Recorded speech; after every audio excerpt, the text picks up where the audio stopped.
ഒരു സിനിമയുടെ ഷൂട്ടിങ്ങിന് മുടക്കം വരാൻ പല കാരണങ്ങളുണ്ട്. സിനിമ ഉണ്ടായ കാലം മുതലേ സിനിമാ ഷൂട്ടിങ്ങിന് തടസ്സം നിൽക്കുന്ന ഒരു പ്രധാന കാരണം മഴയാണ്.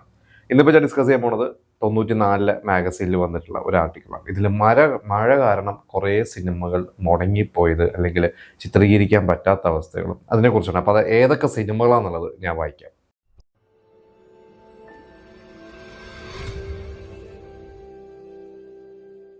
ഇത് 94 ജൂലൈ മാസത്തിലെ ഞാനയുടെ ഒരു ആർട്ടിക്കിളാണ്. ഇതിലെ ഹെഡിങ് ഇങ്ങനെയാണ്: മഴയുടെ മാന്ദ്യം നിർമ്മാണ രംഗത്ത്.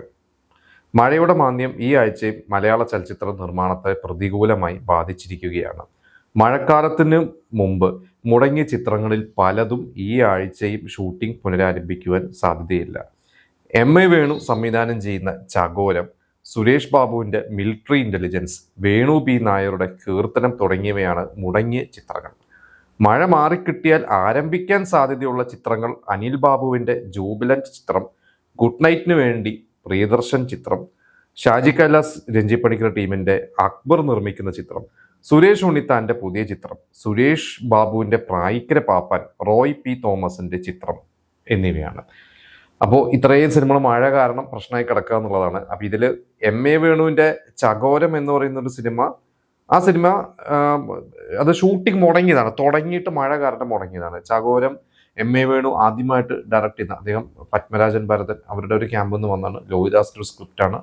മുരളി, ശാന്തികൃഷ്ണ, മാമുക്കോയ, സുധീഷ് ഇവരൊക്കെ അഭിനയിച്ച സിനിമയാണ്. ഈ സിനിമ കുറേ അത് കഴിഞ്ഞ് മുടങ്ങിക്കഴിഞ്ഞ് എനിക്ക് 94 കൃത്യം എനിക്ക് ഓർമ്മയില്ല. ആ ഒരു സിനിമ ഒരു നവംബറിലാണോ അത് എന്തായാലും തിയേറ്ററിൽ ഇറങ്ങിയ സമയത്ത് ഒരു ഹർത്താലോ പണിമുടക്കോ ഒക്കെ ഉള്ള ഒരു സമയമൊക്കെ ആയിരുന്നു. എന്തായാലും ആ സിനിമ തിയേറ്ററിൽ നിന്ന് പരാജയമായിരുന്നു. ലോഹിദാസിന് അതിൻ്റെ പരാജയം ഭയങ്കരമായിട്ട് വിഷമിച്ചിരുന്നു. ലോഹിദാസ് വളരെ പ്രതീക്ഷയോടുകൂടി ലോഹിദാസിൻ്റെ ഒരു ശിഷ്യനെ പോലെ, അടുത്ത സുഹൃത്തിനെ പോലെയാണ് എം.എ. വേണു.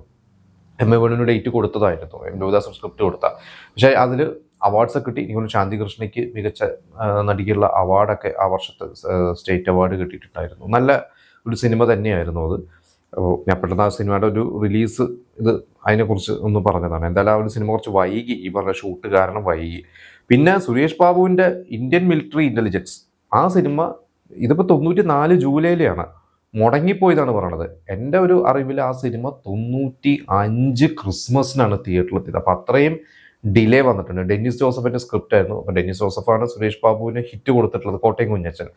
ഈ ഒരു സിനിമ എൻ്റെ ഒരു ഓർമ്മ ശരിയാണെങ്കിൽ അന്ന് ബാബു ആൻ്റണിയുടെ പ്രതാപകാലമാണ്. അപ്പോൾ ബാബു ആൻ്റണി ഉണ്ടെങ്കിൽ കുറച്ചൊരു ബിസിനസ്സോ, കാരണം സുരേഷ് ബാബു തന്നെയാണ് ബാബു ആൻ്റണിയുടെ കുറേ സിനിമകൾ ചെയ്തിട്ടുണ്ട്. ഈ ഉപകണ്ഠം ബ്രദേഴ്സൊക്കെ സുരേഷ് ബാബുവാണ് ചെയ്തിട്ടുള്ളത്. അതിന് മുമ്പ് കൂടിക്കാഴ്ച എന്ന് പറയുന്ന സിനിമയിൽ ബാബു ആൻ്റണി അഭിനയിച്ചിട്ടുണ്ട്. അപ്പോൾ കോട്ടയം കുഞ്ഞച്ചൽ ബാബു ആൻ്റണി വില്ലനായിട്ട് അഭിനയിച്ചിട്ടുണ്ട്. അപ്പോൾ ബാബു ആൻ്റണി വില്ലനായിട്ടും ഹീറോ ആയിട്ടൊക്കെ അഭിനയിപ്പിച്ചിട്ടുള്ള ആളാണ് സുരേഷ് ബാബു. അപ്പോൾ Indian military intelligence Babu Antony ഉണ്ടെങ്കിൽ ഒരു ഡിസ്ട്രിബ്യൂഷൻ കുറച്ച് കൂടുതൽ കിട്ടും എന്ന് ഡിസ്ട്രിബ്യൂട്ടേഴ്സൊക്കെ പറഞ്ഞിട്ട് ബാബു ആൻ്റണിയെ അതിൽ ഇൻക്ലൂഡ് ചെയ്തിരുന്നു. പക്ഷേ മുരളിയും ഗണേഷനൊക്കെയാണ് അതിൽ ഒരു പ്രധാന റോള് ചെയ്തിട്ടുള്ളത്. ഇതല്ല, ആ സിനിമ കുറേ ഡിലേ വന്നിട്ടുണ്ട്. അപ്പോൾ എനിക്ക് തോന്നുന്നു ഏകദേശം ഒരു 2 വർഷത്തോളമൊക്കെ കഴിഞ്ഞിട്ടാണ് ആ പടം ഷൂട്ട് തുടങ്ങിയ ശേഷം ഇറങ്ങിയത്. പിന്നെ വേണു പി നായരുടെ കീർത്തനം, മുകേഷൊക്കെ അഭിനയിച്ച സിനിമയാണ്. ഈ ഒരു സിനിമയും എൻ്റെ ഓർമ്മ ശരിയാണെങ്കിൽ 95 തിയേറ്ററിൽ എത്തിയിട്ടുള്ളത്. പിന്നെ മഴ മാറിക്കിട്ടിയാൽ ആരംഭിക്കാൻ സാധ്യതയുള്ള ചിത്രങ്ങൾ എന്ന് പറഞ്ഞു, അതിൽ അനിൽ ബാബുവിൻ്റെ ജൂബിലന്റ് ചിത്രം, അത് ഏതാണെന്ന് എനിക്ക് മനസ്സിലായിട്ടില്ല. അതിനുശേഷം അനിൽ ബാബു കുറേ സിനിമകൾ ചെയ്തു. ഗുഡ് നൈറ്റിന് വേണ്ടി പ്രിയദർശന ചിത്രം, ഇത് എനിക്ക് തോന്നുന്നത് മിന്നാരമാണ്. കാരണം ഇത് ജൂലൈ ആണ്, ആ ഓണം എന്ന് പറയുന്നത് സെപ്റ്റംബറാണ്. അപ്പോൾ തുടങ്ങി 60 ദിവസത്തിനുള്ളിൽ ആ സിനിമ തിയേറ്ററുകളിൽ എത്തിയിട്ടുണ്ട് എന്നുള്ളതാണ്. കാരണം ഇത് ജൂലൈ ഫസ്റ്റ് വീക്കിൽ പോലും ഈ സിനിമ തുടങ്ങിയിട്ടില്ല എന്നുള്ളതാണ്. കാരണം മിന്നാരത്തെക്കുറിച്ച് ഗുഡ് നൈറ്റ് മോഹൻ പറഞ്ഞിരുന്ന, ഗുഡ് നൈറ്റ് മോഹൻ്റെ ഒരു ഇൻ്റർവ്യൂവിൽ ഞാൻ വായിച്ചിട്ടുണ്ട്. ഇതുപോലെ തന്നെ ഒരു ദിവസം അന്നൊക്കെ തിയേറ്റർ ഇവർക്ക് ചാർട്ട് ചെയ്യും. സിനിമ ഉണ്ടോ ഇല്ലെന്നുള്ള ഉപരിയല്ല, എല്ലാ തിയേറ്റേഴ്സും ഗുഡ് നൈറ്റ് ചാർട്ട് ചെയ്ത് വയ്ക്കും ഓണത്തിന് വിഷുവിനൊക്കെ. അപ്പോൾ ഓണത്തിന് റെഗുലർലി ഇവരുടെ സിനിമ കൊടുക്കണം. ഓണത്തിന് തിയേറ്റേഴ്സ് ചോദിച്ചു തുടങ്ങി, ഇവരുടെ അടുത്ത് ഗുഡ് നൈറ്റ് ഫിലിംസിൽ വിളിച്ചു തുടങ്ങിയിട്ട് പറഞ്ഞു സിനിമ നമുക്ക് വേണം, നമുക്ക് അനൗൺസ്മെൻറ്റ് നടത്തണം, പോസ്റ്റർ ടിക്കറ്റ്, കുറേ കാര്യങ്ങൾ അന്ന് അങ്ങനെയാണ്. അപ്പോൾ പെട്ടെന്നൊരു സിനിമ ചെയ്യണം. അപ്പോൾ നേരെ പ്രിയദർശനെ വിളിച്ചു. അപ്പോൾ പ്രിയദർശൻ പറഞ്ഞു, ഒരു കാര്യം ചെയ്യൂ, മോഹൻലാലിനെയും ശോഭനേനെയും വിളിച്ചിട്ട് ഊട്ടിയിലേക്ക് വരാൻ പറയൂ, ഞാൻ അങ്ങോട്ട് എത്തിക്കോളാം. അപ്പോൾ സ്ക്രിപ്റ്റും കഥയും ഒന്നുമില്ല. എന്നിട്ട് ട്രെയിനിലിരുന്നും ആ ഒരു യാത്രയിലാണ് പ്രിയദർശൻ ഒരു ബേസിക് പ്ലോട്ട് ഉണ്ടാക്കി അവിടെ എത്തി ഷൂട്ട് തുടങ്ങി എല്ലാം തീർത്ത് പടം തിയേറ്ററിൽ എത്തിച്ചു. അതാണ് മിന്നാരം. കാരണം ഇതിന് മുമ്പ് ഒരു എപ്പിസോഡിൽ നമ്മൾ പറഞ്ഞത് സൈന്യം എന്ന് പറയുന്ന സിനിമ ഈ പറയുന്ന ജൂലൈ ഫസ്റ്റ് വീക്ക് ആകുമ്പോഴേക്കും ഓൾമോസ്റ്റ് കഴിയാറായി, ലാസ്റ്റ് ഷെഡ്യൂളാണ്. സൈന്യം ഷൂട്ട് തീർന്നിട്ടാണ് മിന്നാരത്തിൻ്റെ ഷൂട്ട് തുടങ്ങുന്നത്. പക്ഷെ 2 സിനിമയും ഒരുമിച്ച് തിയേറ്ററുകളിൽ എത്തിച്ചു എന്നുള്ളതാണ്. അപ്പോൾ എന്തായാലും പ്രിയദർശൻ്റെ ആ ഒരു ഗുഡ് നൈറ്റ് ഒരു സിനിമ, അവരുടെ ഒരു സിനിമ എന്ന് പറയുന്നത് അത്ര ഫാസ്റ്റ് ആയിട്ടാണ് ചെയ്തിട്ടുള്ളതെന്നാണ് ഞാൻ മനസ്സിലാക്കിയത്. എന്തായാലും ഇത് മിന്നാരത്തിനെ കുറിച്ചാണ് എന്നുള്ളത് തന്നെയാണ് എനിക്ക് തോന്നുന്നത്. കാരണം ഇത് കഴിഞ്ഞിട്ട് പിന്നീട് അവർ ചെയ്തിട്ടുള്ള കാലാപാനിയാണ്. പക്ഷെ കാലാപാനി കുറച്ചുകൂടി കഴിഞ്ഞിട്ടാണ് കാലാപാനിയൊക്കെ തുടങ്ങിയിട്ടുണ്ടായിരുന്നത്. പിന്നെ ഏകദേശം ഈ ഒരു സമയത്ത് തന്നെ സ്ഫടികത്തിൻ്റെയും ഷൂട്ട് നടക്കുന്നുണ്ട്. അതൊക്കെ ഗുഡ് നൈറ്റ് ഫിലിംസ് തന്നെയാണ്, ഇവർ ഗുഡ് നൈറ്റ് പ്രൊഡക്ഷൻ തന്നെയാണ്, മോഹൻലാൽ അഭിനയിച്ച സിനിമകൾ തന്നെയാണ്. പിന്നെ ഇതിൽ അടുത്ത ഒരു സിനിമ എന്ന് പറഞ്ഞാൽ മഴ മാറിയിട്ട് തുടങ്ങാൻ നിൽക്കുന്ന ഒരു സിനിമ, ഷാജിക്കല സഞ്ജിപ്പണിക്കർ ടീമിന്റെ അക്ബർ നിർമ്മിക്കുന്ന ചിത്രം. ഈ അക്ബർ എനിക്ക് തോന്നുന്നു കിങ് എന്ന് പറയുന്ന ഒരു സിനിമയാണ്. അത് മാക് അലി എന്ന് പറയുന്ന അദ്ദേഹമാണ് ഇതിൽ അക്ബർ എന്ന് പറയുന്ന പ്രൊഡ്യൂസർ, അദ്ദേഹത്തെ കോ പ്രൊഡ്യൂസർ. എനിക്ക് പെട്ടെന്ന് ഓർമ്മ കിട്ടില്ല. എന്തായാലും ഷാജിക്കല സഞ്ജിപ്പണിക്കർ ഒരു സിനിമ അതിനുശേഷം ചെയ്തിട്ടുള്ളത് കിങ് തന്നെയാണ്. അപ്പോൾ കിങ്ങും ഈ പറഞ്ഞ മഴ കഴിഞ്ഞിട്ട് തുടങ്ങാൻ നിൽക്കണം. കിങ് എന്തായാലും ഇറങ്ങിയത് തോന്നുന്നു എനിക്ക് അക്ബർ എന്ന് പറഞ്ഞ പ്രൊഡ്യൂസർ കൂടി ചെയ്യാനുണ്ട്. പിന്നീട് അത് മാക് അലി ഏറ്റെടുത്തിട്ടുള്ളതാണെന്ന് എനിക്ക് തോന്നുന്നത്. എന്തായാലും അത് സിനിമ ഒരു വർഷം കഴിഞ്ഞിട്ടാണ്. ഇപ്പൊ ഇത് ജൂലൈയിലാണ് 94, 95 ഒക്ടോബറിലാണ് കിങ് എന്തായാലും തിയേറ്ററുകളിൽ എത്തിയിട്ടുള്ളത്. പിന്നെ സുരേഷ് ഉണ്ണിത്താന്റെ പുതിയ ചിത്രം, അത് ഏതാണെന്ന് എനിക്ക് മനസ്സിലായിട്ടില്ല. പിന്നെ സുരേഷ് ബാബുവിന്റെ തന്നെ പ്രായിക്കര പാപ്പൻ, അതും 95 ഇറങ്ങിയത്. 95 വിഷുവിനാണ് പ്രായിക്കര പാപ്പൻ ഇറങ്ങിയത്. അപ്പൊ പ്രായിക്കര പാപ്പൻ ഈ പറഞ്ഞ ജൂലൈ മഴ മാറി തുടങ്ങുന്നു, 95 റിലീസാവുന്നു. പിന്നെ റോയ് പി തോമസിന്റെ ചിത്രം, അദ്ദേഹം ഒരു ആർട്ട് ഡയറക്ടറാണ്, അദ്ദേഹം സിനിമ ഡയറക്ട് ചെയ്തിട്ടുണ്ട്. അത് പാവം അയ്യവാച്ചൻ എന്ന് പറയുന്ന സിനിമയാണ്. അപ്പോൾ അതും 95 പിന്നെ തിയേറ്ററുകളിലേക്ക് ഇറങ്ങിയിട്ടുള്ളത്. ജഗദീഷും സിദ്ദിഖിന്റെ ഇന്നസെന്റ് ഒക്കെ നല്ല രസകരമായിട്ടുള്ള ഒരു സിനിമയാണ്. അപ്പൊ ഇത്രയും സിനിമകളാണ് ഈ മഴ കാരണം ബാധിച്ചിട്ടുള്ളത്. പിന്നെ ഇതിൽ കിന്നരിപ്പുഴയോരം എന്ന് പറയുന്ന ഒരു സിനിമയെ കുറിച്ചിട്ടുള്ള ഒരു ആർട്ടിക്കിൾ ഞാൻ അതും ഇതിന്റെ കൂടെ വായിക്കാം. കിന്നരിപ്പുഴയോരം ഊട്ടിയിലേക്ക് അനുഗ്രഹ സിനി ആർട്സിന്റെ ബാനറിൽ VBK മേനോൻ നിർമ്മിക്കുന്ന ഹരിദാസിന്റെ കിന്നരിപ്പുഴയോരത്തിന്റെ ഷൂട്ടിംഗ് ഷൊർണൂരിൽ പുരോഗമിക്കുന്നു.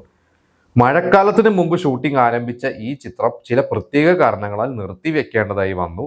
അമേരിക്കൻ യാത്ര കഴിഞ്ഞ് ശ്രീനിവാസനും സംഘവും തിരിച്ചെത്തിയതോടെ കിന്നരിപ്പുഴയോരം വീണ്ടും ആരംഭിച്ചു. അതും മഴ ബാധിച്ചിട്ടുണ്ട്.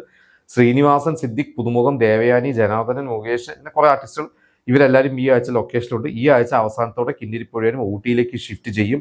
ഏതാനും സീനുകളും ഈ ചിത്രത്തിലെ പ്രധാനപ്പെട്ട ഗാനരംഗങ്ങളും അടുത്ത ആഴ്ച ഊട്ടിയിൽ വെച്ച് ചിത്രീകരിക്കുന്നതാണ്.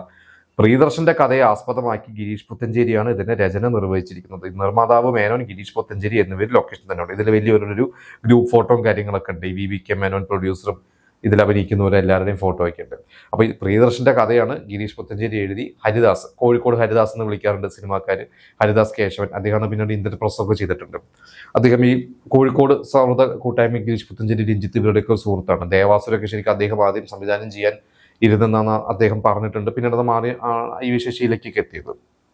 എന്തായാലും ഈ കിന്നരിപ്പുഴത്തെ കുറിച്ച് പറയുമ്പോഴും ഒരു കാര്യം കൂടി ഞാൻ എവിടെയോ വായിച്ചിട്ടുണ്ട്. പണ്ട് പ്രിയദർശന്റെ മനസ്സിലൊരു കഥയാണ്. അന്ന് പ്രിയദർശൻ മോഹൻലാലിനെയും ശ്രീനിവാസനെയും വെച്ച് ആലോചിച്ച ഒരു കഥയായിരുന്നു. പിന്നീട് അത് മാറി മോഹൻലാലിന്റെ റോള് ശ്രീനിവാസന് വെച്ചിരുന്ന റോളോട്ട് പിന്നീട് അത് സിദ്ദിഖുമാണ് വന്നിട്ടുള്ളത്. ഏതായാലും ഈ കിന്നരിപ്പുഴയോരം ഈ ഒരു ഓണത്തിന് തന്നെ റിലീസായി. അപ്പോൾ സൈന്യവും കിന്നരിപ്പുഴയോരും ഷൂട്ടിൽ കഴിയാറാകുമ്പോഴാണ് മിന്നാരം തുടങ്ങണമെന്നുള്ളതാണ് ഞാൻ മനസ്സിലാക്കിയത്. അപ്പം എന്തായാലും ഈ എല്ലാ സിനിമകളും കൂടി ഒരുമിച്ചാണ് ആ ഒരു ഓണത്തിന് ഇറങ്ങിയത്. ഓണം വിന്നർ ശരിക്കും ഏതായിരുന്നു ചോദിച്ചാൽ തന്നെ സൈന്യം ഭയങ്കര ബിഗ് ബഡ്ജറ്റ് സിനിമയായിരുന്നു, കളക്ട് ചെയ്തു. മിന്നാരവും അത്യാവശ്യം ബഡ്ജറ്റ് ഉണ്ട്, അതും കളക്ട് ചെയ്ത സിനിമയാണ്. കിന്നരിപ്പുഴയോരം വലിയൊരു ബഡ്ജറ്റ് അല്ല, പക്ഷെ സൂപ്പർ ഹിറ്റായ സിനിമയാണ്. പിന്നെ ദാദ എന്ന് പറയുന്ന ബാബുവാനിയുടെ സിനിമയുണ്ട്. അപ്പുറത്ത് പാളയം എന്ന് പറയുന്ന ഒരു സിനിമയും വന്ന് തിയേറ്ററിലുണ്ടായിരുന്നു. പാളയവും അത്യാവശ്യം ഹിറ്റായ ഒരു സിനിമ തന്നെ. ഇതൊക്കെയാണ് ആ ഒരു ഓണം സീസണിലെ സിനിമകൾ. അപ്പം ഞാൻ ഈ പറഞ്ഞ എല്ലാ സിനിമകളും നിങ്ങൾ കണ്ടിട്ടുണ്ടെങ്കിൽ നിങ്ങൾ അതിനെക്കുറിച്ചുള്ള അഭിപ്രായങ്ങൾ നമുക്ക് കമൻറ്റ് ചെയ്യുക.